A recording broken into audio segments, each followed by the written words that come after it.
parce que VDN dañu waroon dem Sacré-Cœur foofu laa dëkk ma gis ne xàmmee mu yoon ma ragal et tout ça mu ne ma non fii VDN bi la dinaa yóbbu sa kër et tout ça mu kon ne di ma attaché aussi muy nekk di jël sama loxo chaque instant di ma forcé pour ma laal pénisam bi bugguma chaque instant ma xëcc sama loxo muy nekk di ma forcé nekk di laal li ak sama loxo def na du n'importe quoi donc après bi ñu eggee sama kër si koñ bi ma ne ko arrêté wul léegi bi mu arrêté wul je me suis dit que kii li ma def nii yëpp amul benn preuve kenn nekk fi mënu ma ko bàyyi nii en fait donc aussi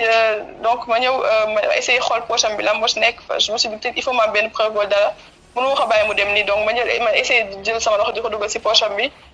mais moom mënul ak ma jël sama loxo empoigné ko nangul ma laal poche am bi ak ma jël sama téléphone sànni ko si biir ma xëy wax jox ma sama téléphone mu commencé nekk di ma dóor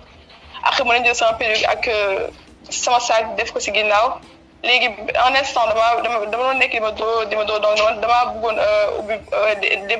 nu ñu koy waxee sax déverrouiller porte yi léegi il m'empêchait il me frappait parce que bëggul woon ma nekk di yuuxu nit ñi dégg ñu donc à un moment j'ai réussi à déverrouiller la porte donc damaa jël téléphone bi bi mu déverrouiller tool damaa bëggoon daaneel en fait ma wàcc comme ça moom mu daw dem yoonam mais je voulais pas le laisser partir donc damaa jël téléphone am bi ma gisoon ak clé bi damaa jël direct jël ko rek def ko si suuf day nekk di yuuxu boobu la gardien bi ñëwee mais gardien bi mu ñëwee gis na ko muy nekk di ma dóor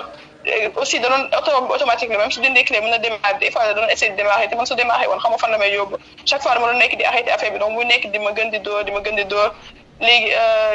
amoon na benn moment aussi bi may nekk di ma dóor xëcc na sama slip bi dagg na ko wax na ne ma que je suis une pute te gardien bi gis ko mu nekk di ma dóor gardien bi deful dara may nekk di xam ne wool police wool sama yaay jàppale ma fii laa dëkk sama dëkk soriwul parce que gardien bi këram bi muy garde fii la woon sama kër si ginnaaw la woon ma xëy wax ba sonn nangu def dara mu ne ay kii Californie c'est quelqu'un d'enfant daxaa xàmmee bugg si woon may daxaa wax juste que soo nekkee jullit bàyyi kii nii gardien bi un moment dafa bëggoon sax ma bàyyi sama téléphone sama perruque lépp ma bàyyi ko mu daw man li ma subir yëpp kenn du si di wax dara mais xon non man du ma génn fii nii après dafa bëggoon jël téléphone bi ak clé bi jox ko Californie alors que Californie moo nekk di ma dóor et tout ça léegi ma ne ko su dee bëgg am benn mort sa conscience nga bàyyi fi téléphone bi ak clé bi suuf foofu laa tegoon après moom mu ne Californie fii laa fekk noonu maa ngi koy bàyyi fii mu dem yoonam donc à ce moment là kenn nekk fi woon donc mu nekk di ma dóor di ma def lu ko neex léegi après sama xarit boobu noonu da doon woote sama téléphone mais jotuma woon parce que Californie dafa jëloon sama téléphone suuxal ko léegi xaw ma la moo xew xaw ma la dafa juum xaw ma mais dafa envoyé benn message Californie mu ne ko tu es où je sais pas bisou man la ko bëggoon envoyé nee na mais dafa juum envoyé ko Californie léegi boo la ko Californie woowee léegi bi la Californie woowee ma dégg ne moom lay waxal parce que maa ngi dégg mu wax sa xarit bi je sais pas lan léegi may nekk di yuux di nekk di jooy di xam ne Mariam appelle ma mère s'il te plaît léegi boobu la ma déggee après mu woo sama yaay boobu la sama yaay ñëwee léegi après bi sama yaay ñëwee ma wax sama yaay ne kii c'est un violeur et tout ça après mu nekk di wax non sama yaay que man je suis une pute genre yooyu noonu léegi après ma ne sama yaay mu woo police mais sama yaay mënu woon woo police directement parce que solo woon yére ibaadu la et tout ça et benn yére wu mi fanaanoo léegi la soloon en temps dafa ñëw rek immédiatement bi mu déggee xam Mariama wax donc après aussi dafa waxoon ne que police que man dama oto bi damaa dindi woon affaire boobu avant alors que non bi may nekk di ma dóor et tout ça ak bi ma bañee mu échappé boobu laa jël amoon na benn baax bu nekk si oto ma dindi woon ko en fait solo nekk di ma dóor di ma def du n'importe quoi et après bu ne je sais pas day dem boo gendarme xaw ma lu wax loolu après mu génn un instant mooy day boo gendarme après beneen xaritam bi ñëw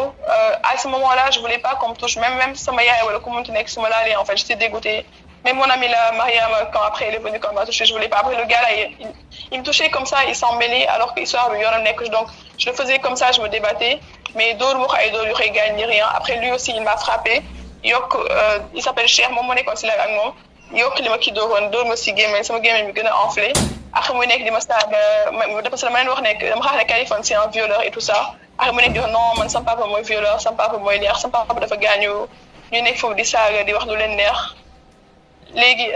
après ça léegi sama yaay boo Mariam bu dem si gendarme bi léegi donc gendarme bi ñëwagul woon gendarme Californie bi léegi moo ñëwoon et puis gendarme Californie bi ñëwee ma ne ko mu ma ne gendarme bi wax Californie bu jox ma sama téléphone man damaa foogoon en fait téléphone bi muy woon si oto parce que dañ kaa war ba sonn gisuñ ko si oto bi nekk daxaa yóbbu woon ak moom xaw ma lan la mais bëgguma woon delloo sama téléphone léegi gendarme bi nangu kaax bu delloo ma sama téléphone damaa insisté ba sonn mu doog a ñëw mu ne ko jox ma téléphone bi mu ko joxee téléphone bi après dafa jëlaat téléphone dee dox Californie et après Kaliphone bi mu gisee ne sama yaay en fait parce que dama clé bi après sama yaay ñëw dama xay jox clé ma garder clé bu ko jox sinon di enfuir bëggoon na clé am mënu kaa jël donc après à la fin day ñëw jox ma sama téléphone léegi après léegi avant gendarme bi sama yaay di ñëw léegi damaa gisoon ne sama perle yi mu daggoon parce que bi may nekk di ma attouché et tout ça agressé sexuellement dafa daggoon samay perle muy woon si fauteuil bi léegi ma bëggoon jël photo perle yooyu noonu léegi boobu la ñëwee commencé nekk di saaga sama yaay ak boobu la commencé di dóor sama yaay moom ngeen dégg si audio bi nga tegoon sànq après léegi mu nekk di commencé di dóor sama yaay en fait mu doon dóor sama yaay après man may nekk di arrêté may nekk di jooy di yuux mais dóor sama yaay après boobu la commencé encore di ma dóoraat mu ne kenn du ko jël vidéo alors que moom jël na benn vidéo mooy bi nga xaritam bu cher bi mu commencé nekk di si melew nekk di ma jege et tout ça après ba moom ne nekk di ko dóor débattre boobu jël na vidéo boobu moom bëggul woon kenn jël vidéo. lii moom leer na nañu amul lenn luñ si mën a teg lu dul rek nañ jàpp Kaliphone Sall tëj ko kaso li des si dundam loolu la mérité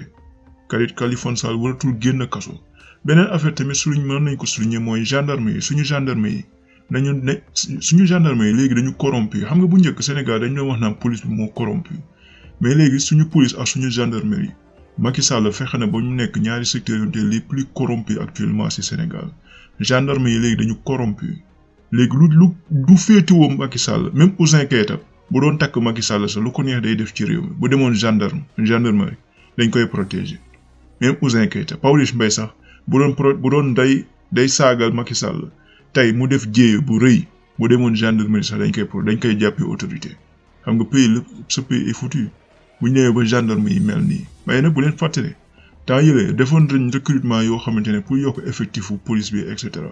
mais ay kaña rek ay anciens prisonniers ay agresseurs ay nervis yooyu lañ dugal actuellement moom lañ dugal ci gendarmerie ak police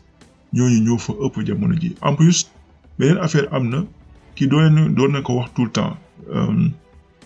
Mollah Morgun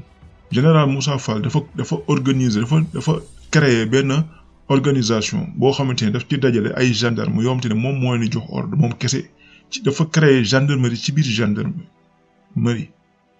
créer ay gendarme ci biir gendarme yi yoo xamante ne sale boulot ñoo occupé jamono ji xoolal direction yu bëri ci Sénégal rawatina fii ci Dakar muy organisation bu corrompu parce que général Moussa Fall te mu jiite jamono ji gendarmerie moo gën a corrompu ci gendarmerie corrompu la kii général Moussa Fall donc boo xoolee xale bi di yëm na dem wax mais Kaliphone Sall lañ doon jéem a défendre di jéem a buntu xataal xale bi pour mu nier lu mu doon wax pour mu dellu ginnaaw ci lu mu doon wax ci imagine dem nañ ba ñu woo procureur corrompu ñoom ñëpp dañu bëggoon jàppale Kaliphone parce que dañ doon bëgg a protéger image u Macky Sall ak Marème Faye Sall ñu tekkiwul dara Sénégal fii la mujjee jamono ji lépp corrompu police gendarmerie état du Sénégal président première dame ñëpp sont des corrompus mais lii peuple bi ñoo war a jóg lii mu yegg ba fu mu war a yegg Kaliphone Sall deewee ci kaso bi waaw ñu ngi koy masawu vraiment ñu ngi koy masawu di wax rek peuple bi encore une fois nañu rester éveillé jàppale ndaw si parce que lii violation dëgg ak ku jigéen la te xale la itamit di leen sant di leen gërëm di leen jox rendez-vous ci beneen vidéo jërë ngeen jëf